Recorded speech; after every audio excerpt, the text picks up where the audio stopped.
pop-up na stall namin, coffee shop. Started po ito sa table lang. Dati, dito na ako naglalaro ng board. Tuwing hapon, tuwing umuwi ako, dito na ako naglalaro sa side na to, sa area na to.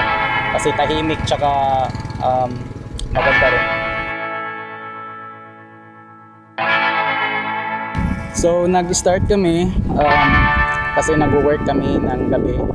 Tapos my partner sabi niya sa akin, what if mag-start tayo ng small coffee or pop-up coffee since hobby niya naman talaga.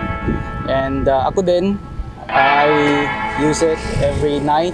Nagpo-coffee ako kada gabi kasi yun yung battery ko sa work. So, nag-start kami sa table lang muna. Then nag-patronize naman yung mga locals, especially sa taga Burgos. Kasi dito maganda, tahimik tsaka mahangin. Masarap siya. Andito po ako nagtitinda sa pinakadulong parte ng norte sa isla ng Siargao. So makikita po kami sa Municipality of Burgos, Barangay Bitaog. Makikita po si Little Hawaii sa pinaka-boundary ng Sapao at Burgos.